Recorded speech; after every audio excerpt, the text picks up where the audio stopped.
हाँ, तो कैसे मेरे प्यारे साथियों, आशा करते हैं मस्त होंगे और स्वस्थ होंगे। चलिए, हम लोग पीछे जो पढ़े थे विद्युत धारा की चुंबकीय प्रभाव का 4 लेक्चर पढ़ चुके। पीछे हम लोग विद्युत धारा के चुंबकीय प्रभाव का 4 लेक्चर पढ़ चुके हैं और यह इस चैप्टर का अंतिम लेक्चर होगा। यह जो है इस चैप्टर का अंतिम लेक्चर होगा। इसमें हम आपको बताने वाले हैं विद्युत जनित्र के बारे में, विद्युत मोटर के बारे में बता दिए थे कल।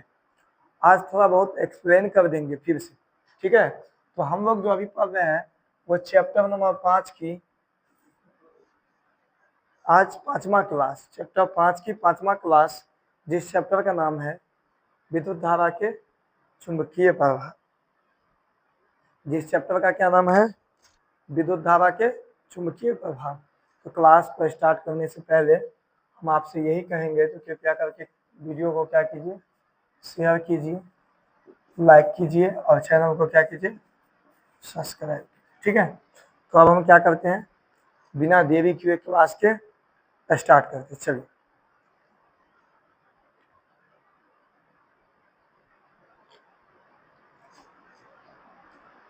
क्लास को अब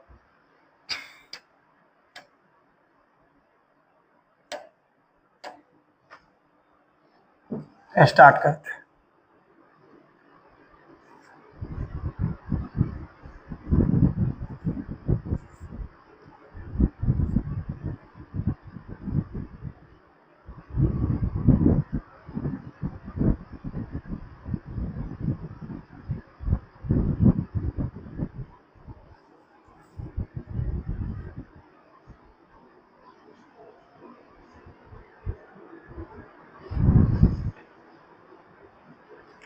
हाँ, तो कैसे मेरे प्यारे साथियों, आशा करते हैं मस्त होंगे और स्वस्थ होंगे। हम लोग अभी फिजिक्स की 5वां चैप्टर, जिस चैप्टर का नाम है विद्युत धारा के चुंबकीय प्रभाव, जो फिजिक्स का 5वां चैप्टर है विद्युत धारा के चुंबकीय प्रभाव, उसका आज हम लोग लेक्चर नंबर 5 यानी आज 5वीं क्लास करेंगे। पीछे हम लोग 4 क्लास कर चुके हैं, ठीक है।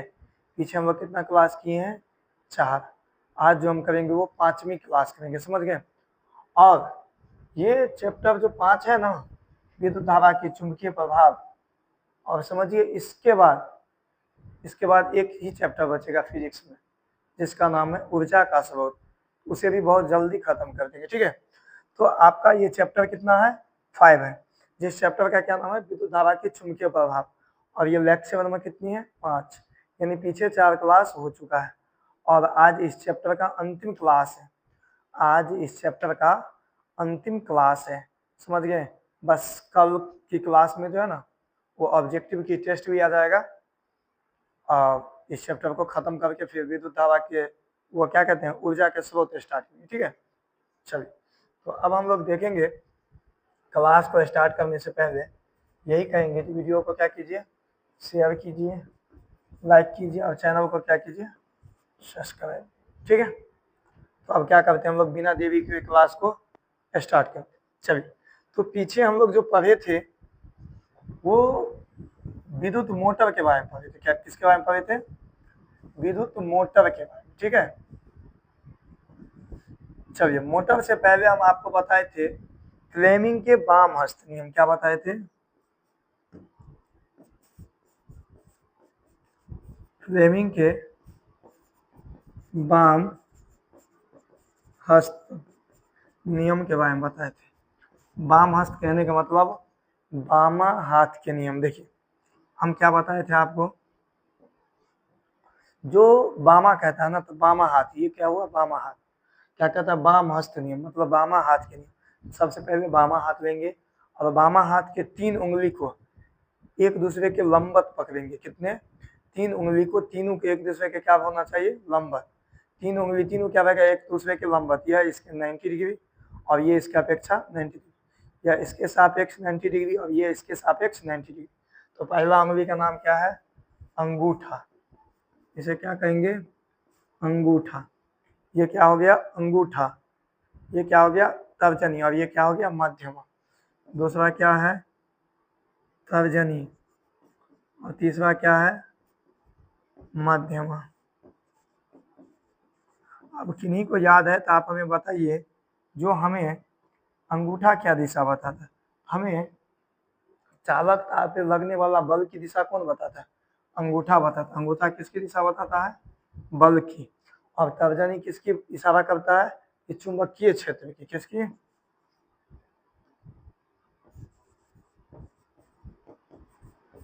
चुंबकीय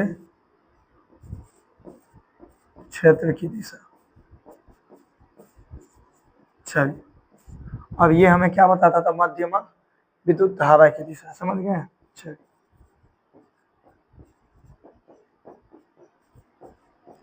ये सब हम कल पढ़ा चुके हैं, समझ गए।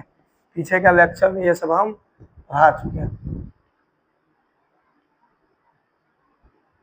यही लिखा था ना। चलिए, तो क्या है, मैक्सवेल के वामहस्त नियम। तो मैक्सवेल के वामहस्त नियम के अनुसार अपने बायां हाथ के 3 उंगली, तर्जनी, मध्यमा, अंगूठा, तीनों को एक दूसरे के कैसे रखेंगे, लंबत रखेंगे, फैलाएंगे। जो तर्जनी चुंबकीय क्षेत्र की दिशा, मध्यमा विद्युत धारा की दिशा, और अंगूठा चालक तार पर लगने वाला बल की दिशा को बताएगा। ठीक है। चलिए, अब आते हैं हम लोग विद्युत मोटर पे। किस पे आते हैं, विद्युत मोटर। तुम कल विद्युत मोटर के बारे में आपको बताए थे। विद्युत मोटर क्या है, यह एक ऐसी युक्ति या यंत्र है जो विद्युत ऊर्जा को यांत्रिक ऊर्जा में बदलता है।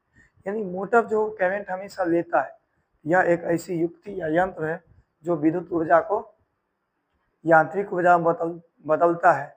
इसमें नाल चुंबक होता है। क्या होता है, नाल चुंबक, जिसे क्षेत्र चुंबक कहते हैं। क्या कहते हैं, क्षेत्र चुंबक।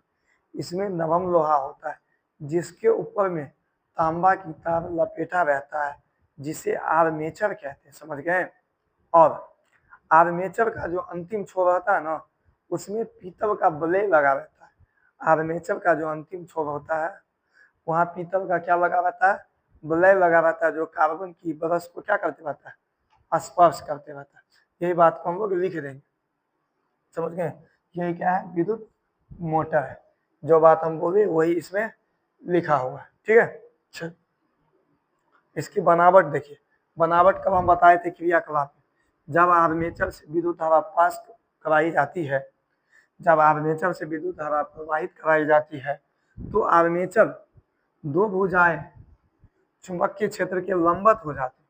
यानी जब आर्मेचर से विद्युत धारा को पास कराए जाते हैं, तो वो जो है ना, उसकी दो भुजाएं उसके पूरे लंबवत हो जाती है, यानी सीधा हो जाती है। ठीक है। इस आर्मेचर पर फ्लेमिंग के वाम हस्त के नियम के अनुसार बल लगता है।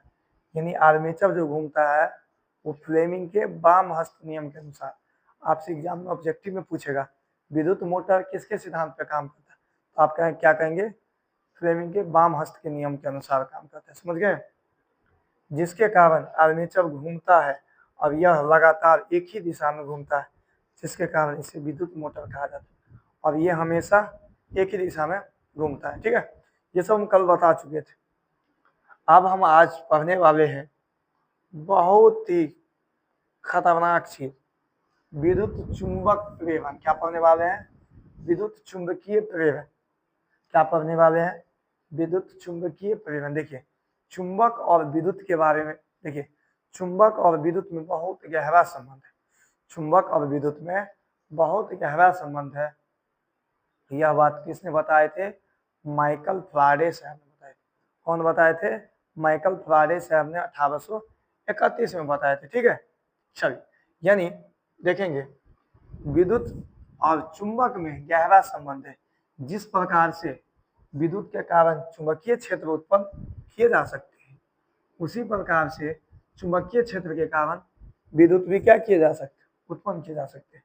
ये फ्राडे साहब ने कहा है, जिस तरह से विद्युत के कारण चुंबकीय क्षेत्र उत्पन्न किए जा सकते हैं, उसी प्रकार से चुंबक से विद्युत क्षेत्र उत्पन्न किए जा सकते हैं। ध्यान से देखेंगे, यानी चुंबक को यदि कस के नचाया जाए तो क्या होगा, विद्युत बनेगा। क्या बनेगा, विद्युत बनेगा। ठीक है। देखिए, किए जा सकते हैं। इसी के संबंध में फ्राडे साहब ने 1831 ईस्वी में एक महत्वपूर्ण खोज किए। उन्होंने गतिशील चुंबक का प्रयोग कर विद्युत धारा की क्या की उत्पत्ति। देखिए फैराडे साहब ने गतिशील चुंबक का प्रयोग करके विद्युत को क्या किया उत्पन्न किया। यानी चुंबक को कस के यदि घुमाया जाए तो क्या उत्पन्न होता है, विद्युत धारा उत्पन्न होता है। यदि चुंबक को कस के घुमाया जाए तो क्या उत्पन्न होता है, विद्युत उत्पन्न होता है। समझ गए। चलिए तो गतिशील चुंबक को यदि कस के घुमाया जाए तो क्या उत्पन्न होते हैं, विद्युत उत्पन्न होते हैं। ये कौन बताए थे, माइकल फैराडे ने बताए थे। समझ गए। आपको यदि एग्जाम में पूछेगा माइकल फैराडे साहब ने क्या बताया, देखिए फैराडे साहब ने बतलाया कि क्या बताया, सुनिए। आपको पूछेगा फैराडे का सिद्धांत को लिखे या फैराडे का सिद्धांत को लिखे, या पूछेगा आपको विद्युत चुंबक प्रेरण लिखे। क्वेश्चन दो तरीका से पूछेगा, कहेगा फैराडे का सिद्धांत को लिखे या तो विद्युत चुंबक प्रेरण को लिखे। तो आप लिखेंगे क्या, आप जनरेटर देखे होंगे, उस जनरेटर में क्या होता है, उसका जो जनरेटर में जो मोटर होता है वो पूरा बंद कुंडली में रहता है। समझ गए, वो क्या रहता है, पूरा बंद कुंडली में रहता है। ठीक है, तो लिख देंगे यदि बंद कुंडली के अंदर चुंबक को गतिशील किया जाए तो विद्युत धारा की उत्पत्ति होती है। आप जनरेटर का जो मोटर देखते होंगे पूरा बंद रहता है और उसके अंदर में चुंबक लगा रहता है। अब उसे बहुत तेजी से जनरेटर की मदद से क्या किया जाता है, नचाया जाता है, तब जाकर वो हमें क्या देते हैं, विद्युत देते हैं। क्या देते हैं, विद्युत। समझ गए। यानी बंद कुंडली, वो पूरा बंद रहता है ना, बंद कुंडली के अंदर में और चुंबक को यदि कस के गतिशील किया जाए तो क्या उत्पन्न होते हैं, विद्युत उत्पन्न होते हैं। क्या उत्पन्न होते हैं, विद्युत धारा उत्पन्न होते हैं। ठीक इसके विपरीत दिशा में चुंबक को स्थिर रखते हुए कुंडली को गतिशील कराया जाए तब भी क्या उत्पन्न होंगे, विद्युत धारा की उत्पत्ति होती है। देखिए कहते हैं यदि बंद कुंडली में यदि चुंबक को स्पीड में नचाया जाए, यानी बंद कुंडली के अंदर चुंबक को गतिशील कराया जाए, चुंबक को नचाया जाए तो क्या उत्पन्न करते हैं, विद्युत उत्पन्न करते हैं। और यदि चुंबक को यदि रोक भी देंगे ना और कुंडली को भी नचाएंगे तो भी क्या उत्पन्न होगा, विद्युत उत्पन्न होगा। समझ गए। अर्थात परिवर्तित चुंबकीय क्षेत्र के कारण ही चालक में विद्युत धारा उत्पन्न होने की घटना को क्या कहा जाता है, विद्युत चुंबकीय प्रेरण कहलाती है। आपको पूछेगा फैराडे का नियम यानी फैराडे का सिद्धांत को लिखे, तो आप यहाँ से यहाँ तक लिख सकते हैं। वैसे यह बात भी क्या करेंगे, लिख देंगे ना, तो कोई दिक्कत नहीं। समझ गए। तो फैराडे साहब ने ही बताया था, यानी विद्युत से जब चुंबक उत्पन्न किया जा सकता है तो चुंबक से भी क्या उत्पन्न किया जा सकता है, विद्युत उत्पन्न किया जा सकता है। ठीक है। चलिए अब हम लोग जानते हैं, एक क्वेश्चन है, बिना चुंबक के प्रेरित धारा प्राप्त कैसे करेंगे। कहता है क्वेश्चन, बिना चुंबक के प्रेरित धारा प्राप्त करना है, यानी बिना चुंबक के प्रेरित विद्युत धारा को कैसे उत्पन्न किया जाए। ठीक है, देखते हैं। अब इसमें जो जो कहता है वो करते चलेंगे। देखिए कहता है, सबसे पहले कहता है लकड़ी के डंडे पर दो स्थानों पर चालक तार को लपेट देते हैं। ये मान लीजिए ये लकड़ी का डंडा है, ये क्या है, लकड़ी का डंडा। देखिए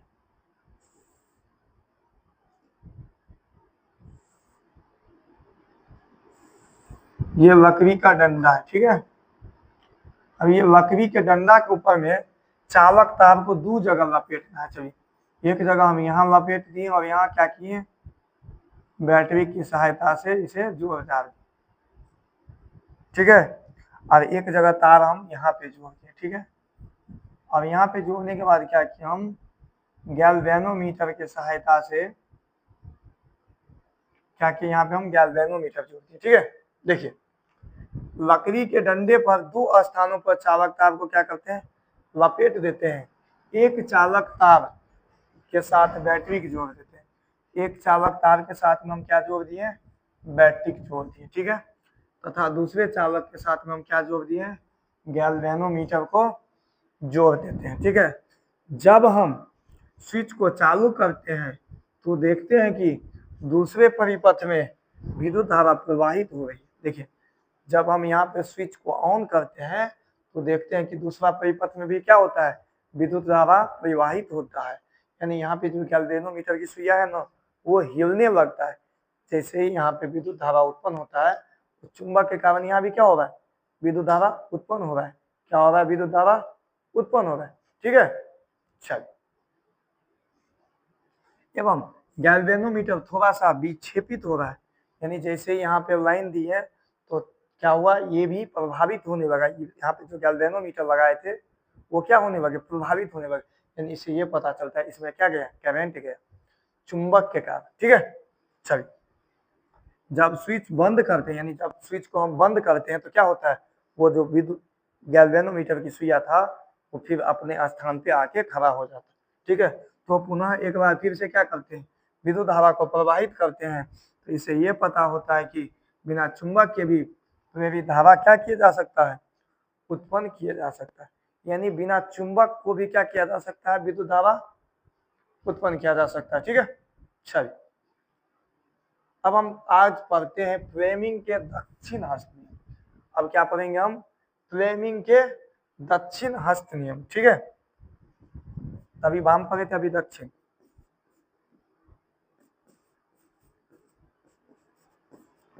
फ्लेमिंग के दक्षिण हस्त नियम। देखिए, यानी फ्लेमिंग के दाहिना हाथ की नियम, दक्षिण मतलब दाहिना। अब देखिए इसमें क्या करेंगे, ध्यान से देखिए। इसमें क्या करेंगे हम लोग? सबसे पहले कहता है दाहिना हाथ, दाहिना हाथ लेंगे, दाहिना हाथ में। और दाहिना हाथ की उंगली को, दाहिना हाथ के 3 उंगली को, कितने उंगली को? 3, अंगूठा, तर्जनी और मध्यमा, तीनों को हम एक दूसरे के क्या फैलाएंगे? लंबवत फैलाएंगे। तीनों को क्या करेंगे? एक दूसरे को लंबवत, यानी यह इसके सापेक्ष 90 और यह इसके सापेक्ष 90, तीनों को हम क्या करेंगे? एक दूसरे के लंबवत फैलाएंगे। क्या करेंगे? एक दूसरे के लंबवत। तो पहला अंगूठा लेंगे, क्या लेंगे? अंगूठा। दूसरा क्या लेंगे हम लोग? तर्जनी लेंगे। क्या लेंगे? तर्जनी। और तीसरा हम क्या लेंगे? मध्यमा। अब देखिए, अंगूठा हमें चालक तार पे लगने वाला बल की दिशा बताएगा। अब ये तर्जनी हमें चुंबकीय क्षेत्र की दिशा बताएगा और मध्यमा हमें विद्युत धारा की दिशा बताएगा। अंगूठा हमें क्या बताता है? चालक तार पर लगने वाला बल की दिशा बताता है। ठीक है, अच्छा। तर्जनी क्या बताता है? चुंबकीय क्षेत्र की दिशा।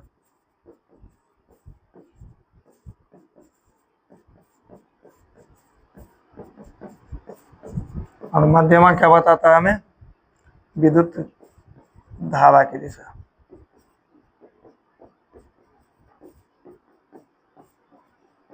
चल,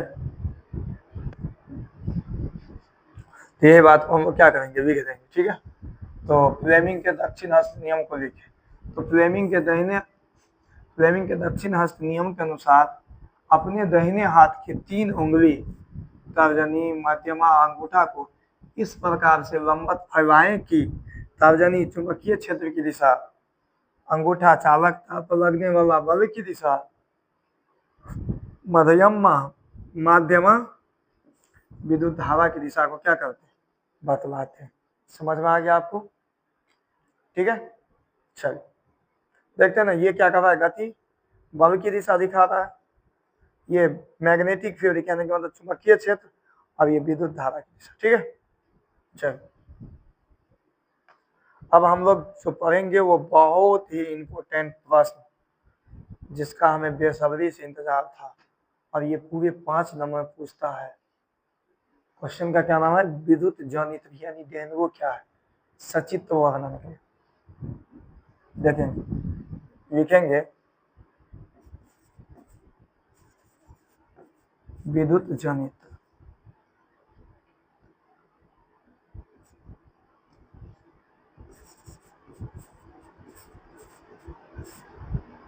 ये विद्युत जनित्र क्या है? ध्यान से देखिए।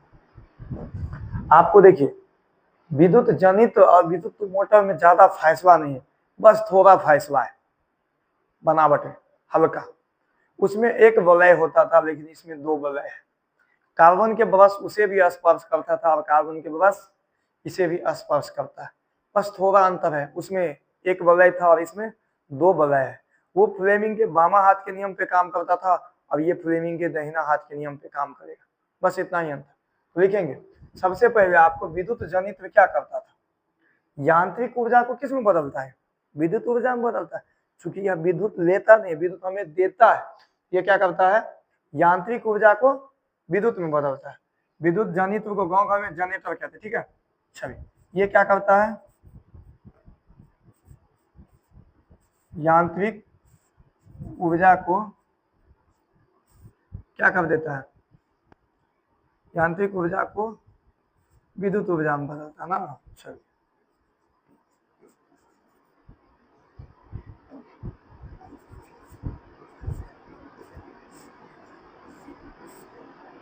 यांत्रिक ऊर्जा को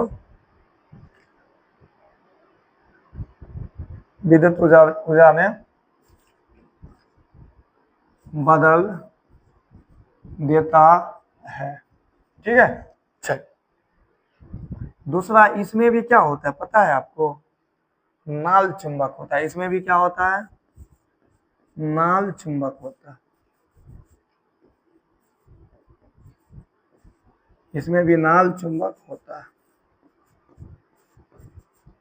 जिसे हम लोग क्षेत्र चुंबक कहते हैं, जिसे क्या कहते हैं,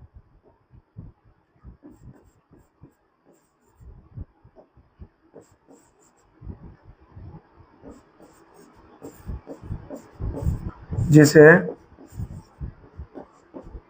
क्षेत्र चुंबक कहते हैं।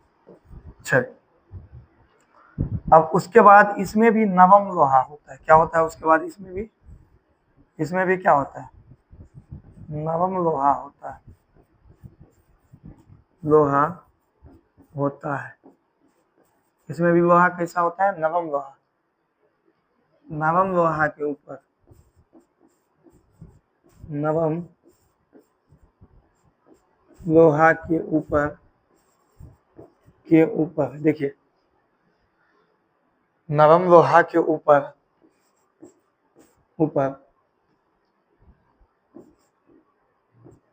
तांबा के तार को नवम लोहा के ऊपर तांबा के तार लपेटा रहता है, तांबा के तार लपेटा रहता है, जिसे आर्मेचर कहते हैं। जिसे क्या कहते हैं,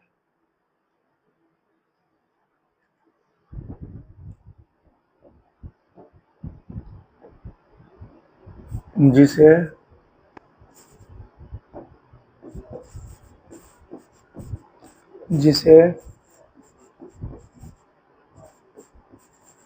आर्मेचर कहते हैं। चलिए, उसके बाद बताए थे इसमें पीतल का वलय होता है। क्या होता है, आर्मेचर के अंतिम सिरा पर, आर्मेचर के अंतिम छोर पर पीतल का क्या होते हैं, वलय होते हैं। इसमें क्या होते हैं, उसके बाद पीतल का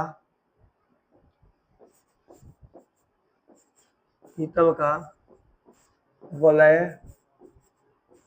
होता है, और कार्बन का ब्रश उसे क्या करता है, स्पर्श करता है।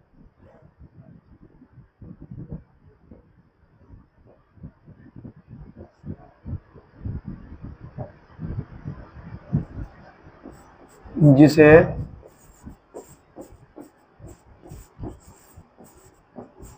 कार्बन का ब्रश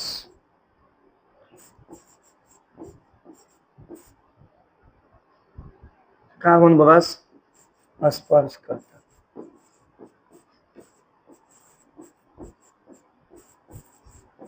ठीक है, यही बात को आपको फिर से सजा के लिख देना। क्या कहेंगे, विद्युत जनित्र यह एक ऐसी युक्ति है जो यांत्रिक ऊर्जा को विद्युत ऊर्जा में बदलता है। इसमें नाल चुंबक होता है, जिसे क्षेत्र चुंबक कहते हैं। नरम लोहा होता है, उसके ऊपर तांबा का तार लपेटा रहता है, जिसे आर्मेचर कहते हैं। आर्मेचर के अंतिम छोर पर पीतल का वलय होता है, जिसे कार्बन का ब्रश क्या करते रहता है, स्पर्श करते रहता है। देखिए, यहाँ पे ध्यान से देखिए, दो चुंबक के बीच में दो चुंबक के बीच में एक प्लेट हम लोग लगाते हैं, आर्मेचर का प्लेट। और वही क्या होता है, दो चुंबक के बीच में ये नचते रहता है। ये क्या होते रहता है, नचते रहता है। विद्युत धारा क्या होती है, बनती है। देखिए ध्यान से, ये जो आप प्लेट देख रहे हैं, ये प्लेट, यही प्लेट आर्मेचर है। यही क्या आर्मेचर है, समझ गए, यही क्या है आर्मेचर है। और ये जो आप देख रहे हैं, ये एक बल्ला ये है और एक बल्ला ये है। देखिए कार्बन के ब्रश एक यहाँ पे लगा हुआ है और एक ब्रश यहाँ पे लगा हुआ है, और यहाँ पे क्या गैल्वेनोमीटर लगा, इसको जांचने के लिए। ठीक है, चल, तो इसी बात को हम लोग लिख दे भी देंगे, देख लीजिए। यही लिखा हुआ जो हम आपको बताएं, विद्युत जनित या डेनवो क्या है, सचित वर्णन का क्वेश्चन है। आप कहेंगे यह एक ऐसी युक्ति होती है जो यांत्रिक ऊर्जा को विद्युत ऊर्जा में बदल देती है। यह चुंबक प्रेरण के सिद्धांत पे कार्य करता है। देखिए आपको पूछेगा विद्युत जनित किसके सिद्धांत पे काम करता है, तो आप कहेंगे चुंबक प्रेरण के सिद्धांत पे काम करता है। किस पे काम करता है, चुंबक प्रेरण के सिद्धांत पे काम करता है। किसके सिद्धांत पे काम करता है, तो चुंबक प्रेरण के सिद्धांत पे काम करता है। यह बात किसने बताया था, फाराडे साहब ने ही बताया था। फाराडे साहब ने ही जनरेटर का क्या किया है, विस्तार करके गए। ठीक है, चलिए, तो इसका बनावट कैसे होता है, डेनवो को देखिए। डेनवो को बनाने के लिए एक शक्तिशाली नाल चुंबक लेते हैं, जिसे क्या कहेंगे, क्षेत्र चुंबक कहेंगे। डेनवो बनाने के लिए एक शक्तिशाली नाल चुंबक लेंगे, जिसे क्या कहते हैं, क्षेत्र चुंबक कहते हैं। ठीक है, क्षेत्र चुंबक के बीच में एक आयताकार नरम लोहा के प्लेट होता है। ये जो चुंबक देख रहे हैं, ये चुंबक, इसके बीच में एक देखिए ये आयताकार है, ये आयताकार जो प्लेट है ना, ये क्या है, आयताकार प्लेट लेते हैं। नरम लोहा का ये आयताकार क्या है, नरम लोहा का यह आयताकार प्लेट है, जिस पर बहुत सारा तंबा तार लपेटा होता है, जिसके कारण कुंडली को क्या कहते हैं, आर्मेचर कहते हैं। और इसी पे बहुत सारा तार क्या होते हैं, रहता है, लपेटा रहता है। ठीक है, अब देखिए आर्मेचर का अंतिम छोर पीतल के गोलाई से क्या होता है, ढका होता है, जिसे कार्बन का ब्रश क्या करता है, स्पर्श करता है। जिसे कार्बन का ब्रश क्या करता है, स्पर्श करता है, जैसा कि यह चित्र में दिखाया गया। ठीक है, चलिए अब हम इसका बनावट देखते हैं। अब क्या करते हैं, इसका बनावट देखते हैं। ठीक है, बनावट देखने से पहले आप यहाँ पे एक बात और गौर से देखेंगे। देखिए विद्युत मोटर और विद्युत जनित में बस थोड़ा सा ही अंतर है। हम आपको पहले कहा, ठीक है, देखिए यहाँ पे हम एक किताब लेते, ठीक है,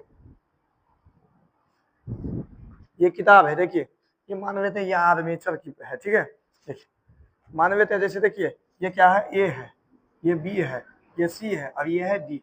अब देखिए तो ये चुंबक के बीच में इस तरह से किताब को रख दिए, इसका नाम ए हो गया, इसका नाम बी हो गया, इसका नाम सी हो गया और इसका नाम डी हो। ठीक है, ध्यान से देखिएगा, ए बी सी और डी। ठीक है, चलिए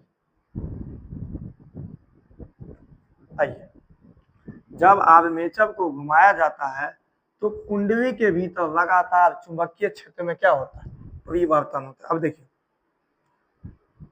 जब इस कुंडली को नचाएंगे, जब इस कुंडली को हम नचाएंगे, ये जब नचेगा, देखिए ये बी है, अब ये सी है, अब ये डी। जब इस कुंडली को नचाएंगे तो ये ऐसे होगा, तो क्या होगा, दोनों में चेंजिंग होगा ना, चुंबकीय क्षेत्र में क्या होगा, परिवर्तन तो होगा। यही लिखा हुआ है,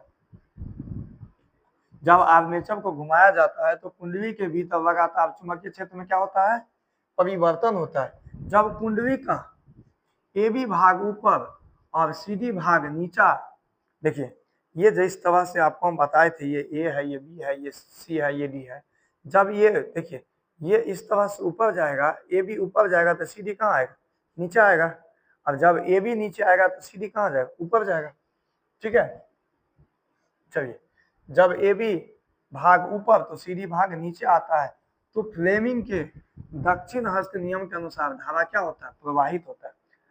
क्या बताए थे हम आपको, विद्युत जनित जो है फ्लेमिंग के दक्षिण हाथ नियम के अनुसार क्या होता है, विद्युत धारा प्रवाहित होता है। पुनः आधे चक्र के बाद सी डी भुजा ऊपर और ए बी भुजा नीचे। देखिए आधा कीड़ा परेशान करता है। आधा चक्कर में जो है, आधा चक्कर में ए बी नीचा था और सी, देखिए आधा चक्कर में क्या था, ए बी ऊपर था और सी डी नीचा था। फिर आधा चक्कर लगा तो क्या हुआ, ए बी ऊपर और सी डी नीचा हो गया, ठीक है। पुनः आधे चक्कर के बाद क्या होता है, सी डी ऊपर होता है, सी डी क्या हो जाता है, ऊपर होता है, और ए बी क्या हो जाता है, नीचे हो जाता है, ठीक है। जो पहले की दिशा का विपरीत है, जो देखिए ए बी ऊपर था तो सी डी नीचा है, अब क्या है, सी डी ऊपर है तो ए बी नीचा है, वो पहले की दिशा का क्या है, विपरीत है। इससे पता चलता है कि प्रत्येक घूर्ण के आधे चक्र में धारा का मान बदल रहा है, यानी आधा चक्र जो घूमता है उसी में धारा का मान क्या होता है, बदलता है।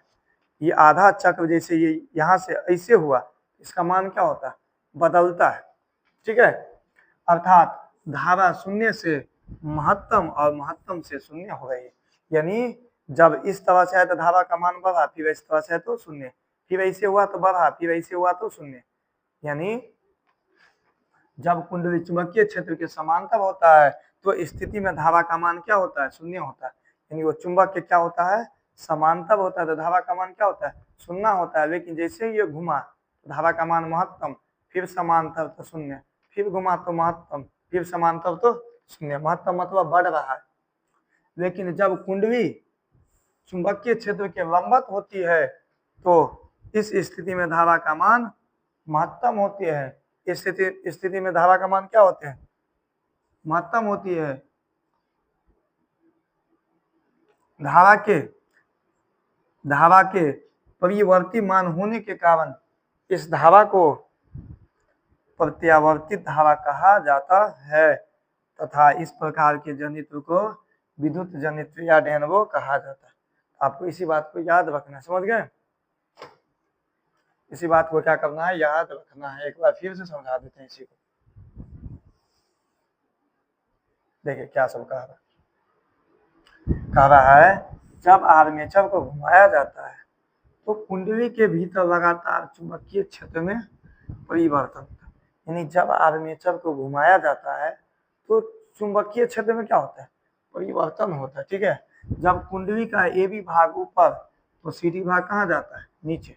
तो फ्लेमिंग के वाम हस्त के नियम के अनुसार धारा प्रवाहित होता है। यानी जब कुंडली के ए बी भाग ऊपर और सी डी भाग नीचा तो फ्लेमिंग के कौन है, दहिना होगा, यहाँ पे क्या हो जाएगा, फ्लेमिंग के दक्षिण हस्त नियम के अनुसार क्या होगा, इसमें विद्युत धारा की प्रवाहित होगी। पुनः आधे चक्र के बाद जब सी डी भुजा ऊपर और ए बी भुजा नीचे होती है तो पहले की दिशा का विपरीत।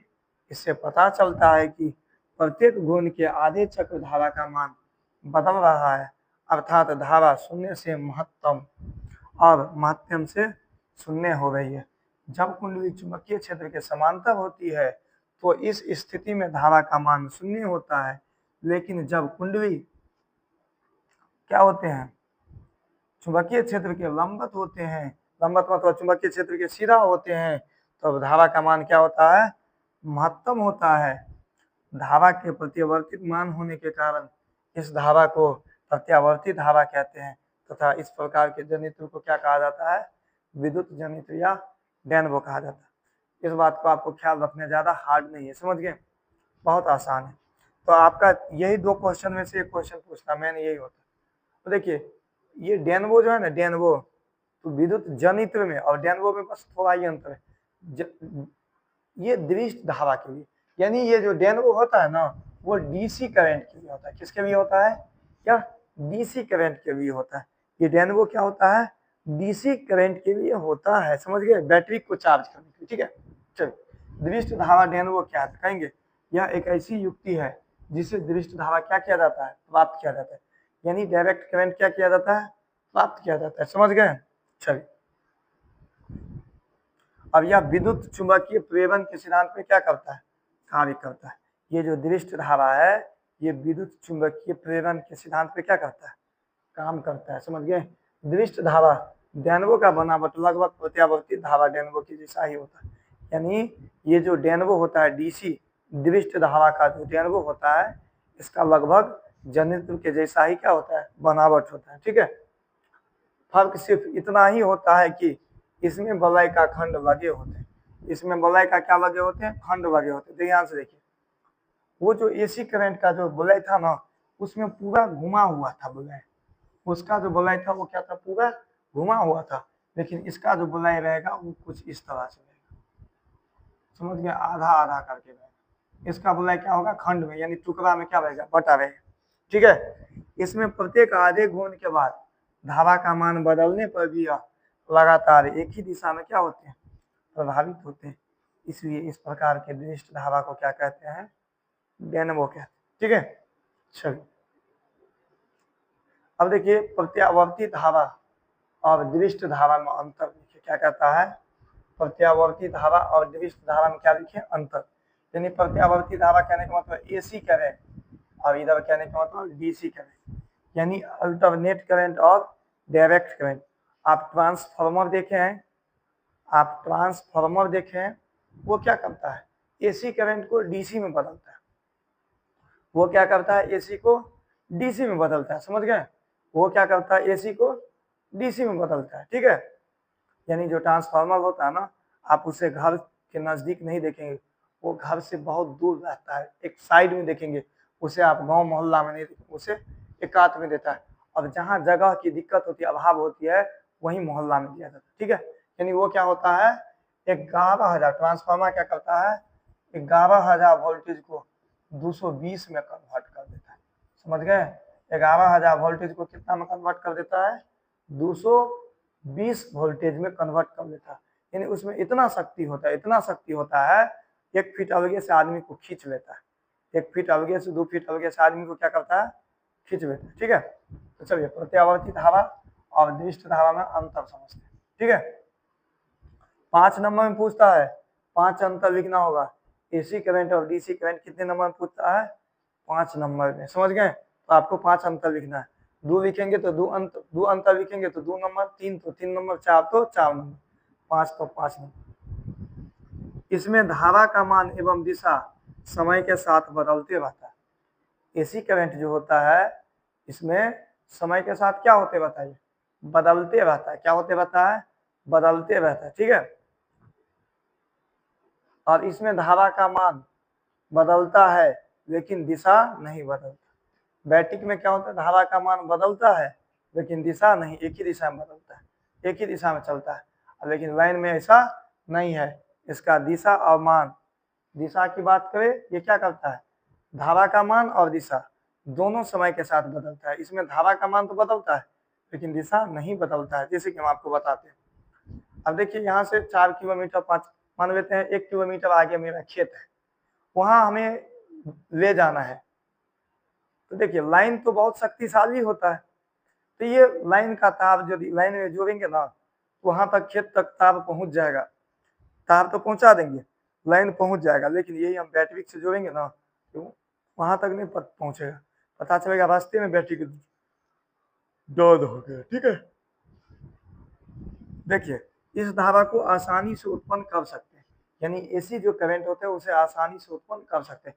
जैसे देखते होंगे पानी से भी विद्युत बनता है, तो पानी के आगे टरबाइन लगा देता है, वो पानी के स्पीड के कारण वो टरबाइन को क्या करता है, घुमाता है, और उसके बाद क्या होता है, विद्युत बन जाता है। ठीक है, इस धारा को कठिन से उत्पन्न करते हैं, यानी बैटरी को जो चार्ज करते हैं वो बहुत कठिन से चार्ज करते हैं। ठीक है, चार्जर के सहायता से चार्ज करते हैं। इस धारा को आसानी से डीसी में बदला जा सकता है, यानी एसी करंट को आसानी से डीसी में बदला जा सकता है, लेकिन इस धारा को कठिनाई से एसी में बदला जा सकता है। यानी डीसी करंट को बहुत कठिनाई के साथ एसी में बदला जा सकता है। जैसे आप इन्वर्टर देखते हो, बैटरी से इन्वर्टर के थ्रू क्या होता है, एसी करंट होता है, समझ गए, तो बहुत कठिनाई से होता है। यह धारा डीसी के अपेक्षा अधिक घातक, यानी अधिक घातक होता है। यानी एसी करंट जो होते हैं वो डीसी के कंपेयर में क्या होते हैं, अधिक खतरनाक होते हैं, लेकिन यह धारा एसी के अपेक्षा में कम खतरनाक होते हैं। यानी ये जो है डीसी करंट एसी से कम खतरनाक होते हैं। बैटरी को छुएंगे तो लाइन मारता है, उसको छुएंगे तो करंट मारेगा नहीं ना, इसको जो मारेंगे छुएंगे ना तो केवल धनधना देगा, समझ गए। यह धारा चालक के सतह से प्रभावित होता है और यह धारा चालक के बीच से प्रभावित होता है। देखिए देखिए एसी करंट जो होते हैं ना, एसी करंट जो होते हैं ना वो चालक के सतह से, एसी जो होते हैं वो किससे करते हैं, सतह कहने का मतलब इससे। और वो डीसी जो होते हैं वो एकदम चालक तार के बीच से प्रभावित होते हैं। कैसे होते हैं, चालक तार के बीच से, समझ गए। तो यही बात था। अब यही क्या है अंतर, एसी करंट और डीसी करंट में अंतर समझ में आया। चलिए अब क्या बचा, अब तो कुछ नहीं बचा, बस घरेलू, हाँ प्रत्यावर्ती धारा से होने वाली लाभ को लिखिए। क्वेश्चन क्या आपका, प्रत्यावर्ती धारा से होने वाली लाभ, यानी एसी करंट से लाभ क्या सब हो सकता है, फायदा क्या सब। एसी करंट को फुल फॉर्म क्या होता है, अल्टरनेट करंट। क्या होता है, अल्टरनेट करंट, ठीक है। तो इसका निम्नलिखित लाभ है। सबसे पहले ट्रांसफार्मर की सहायता से इसका विद्युत वाहक बल बढ़ाया घटाया जा सकता है। देखिए ट्रांसफार्मर की सहायता से एसी करंट की पावर को घटाया भी जा सकता है और बढ़ाया भी जा सकता है। जैसे कि आप देखते होंगे घर में वोल्टेज नहीं पूरता तो हम लोग स्टेबलाइजर लगाते हैं। क्या लगाते हैं, स्टेबलाइजर। और उसके सहायता से क्या करते हैं, उसका वोल्टेज को बढ़ाते हैं। और जब 11,000 लाइन आता है तो ट्रांसफार्मर की सहायता से उसकी वोल्टेज को क्या करते हैं, घटाते भी। तो समझ गए, ट्रांसफार्मर की सहायता से एसी करंट को घटाया भी जा सकता है और बढ़ाया भी जा सकता है, ठीक है। चलिए इस क्रिया में विद्युत ऊर्जा का क्षय नगण्य के बराबर होता है, यानी इस क्रिया में जो है विद्युत धारा का नुकसान नहीं होता है। इस क्रिया में विद्युत धारा का नुकसान नहीं होता है, समझ गए। इस गुण के कारण इसका उपयोग बड़े बड़े कारखानों में किया जाता है और यही गुण के कारण यानी ये ऊर्जा नाश नहीं होता है। इसी गुण के कारण इसके बड़को कंपनी जो चलता है ना वो सब लाइन पे चलता है। बड़का जो कंपनी चलता है वो सब किस पे चलता है, बिजली पे चलता है, समझ गए। इसीलिए इसका किस में उपयोग किया जाता है, बड़का कारखाना में। यह क्रिया आसानी से दृष्ट धारा में यह क्रिया आसानी से दृष्ट धारा के साथ नहीं होता है। यानी ये जो क्रिया है बड़का कंपनी हम डीसी करंट से नहीं चला सकते हैं, डीसी करंट को घटा बढ़ा नहीं सकते हैं, उसका करंट फिक्स होता है, ठीक है। चलिए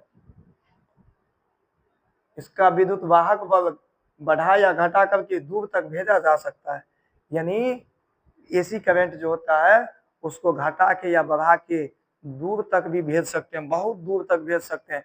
लेकिन बैटरी की बात करें डीसी करंट की तो ज्यादा दूर तक नहीं जाएगा, रास्ते में पता चलेगा डाउन हो जाएगा। इस धारा का विद्युत वाहक बल कम करके छोटी बत्ती भी जलाया जा सकता है। देखिए यानी एसी करंट को आप देखते हैं दीपावली में छोटा छोटा चुकभुकिया सब बढ़ते रहता है, कितना पावर का लाइन है, उससे वो छोटा छोटा चुकभुकिया को भी क्या किया जाता है, जला दिया जाता है। वो क्या होता है, उसके पावर को कम करके, ठीक है। चलिए इस धारा में ऊर्जा क्षय 9 के बराबर होता है और एसी करंट में ऊर्जा का नुकसान ऊर्जा क्षय यानी नष्ट नहीं होता है, समझ गए। चलिए प्रत्यावर्ती धारा से होने वाली हानि को लिखें। यानी एसी करंट से हानि क्या है, एसी करंट से घाटा क्या है। देखिए इस धारा से विद्युत लेपन या बैटरी आवेशित नहीं किया जा सकता है। देखिए ये जो एसी करंट है इससे विद्युत लेपन और बैटरी आवेशित मतलब बैटरी को चार्ज नहीं कर सकते डायरेक्ट। मोबाइल को जो हम लोग चार्ज में लगाते हैं तो देखते हैं चार्जर से लगाते हैं, ना कि डायरेक्ट लगा देते हैं, समझ गए। तो मोबाइलों को चार्ज करते हैं तो डायरेक्ट नहीं चार्ज करके चार्जर के थ्रू करते हैं।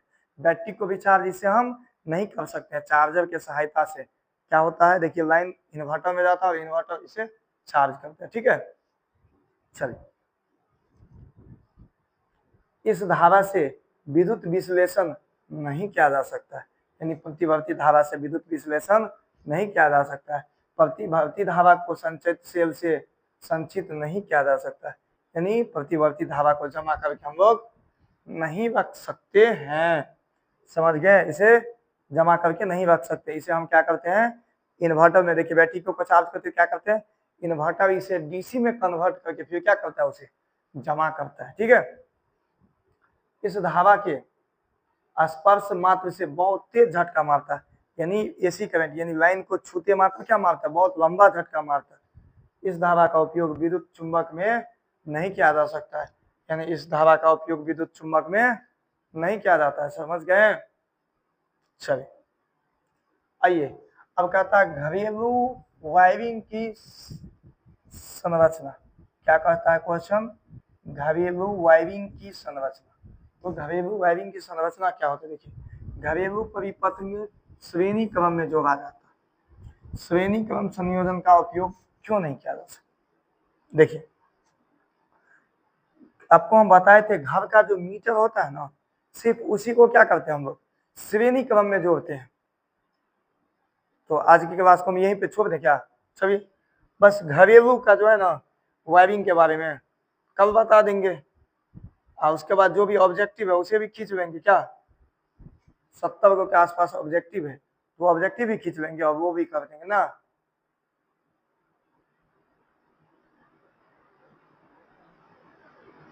सभी तो इसे बता ही देते हैं, क्या रहने दीजिए सभी। तो क्लास को क्या करते हैं? क्लास कैसा लगा जरूर बताएं। क्लास 12/7 हो गया सभी। क्लास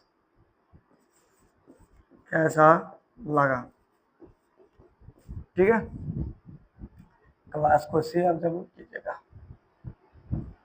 लाइक भी कीजिएगा और चैनल को सब्सक्राइब भी कीजिएगा। तो आज के लिए इतना ही रहने देते हैं। जय हिंद।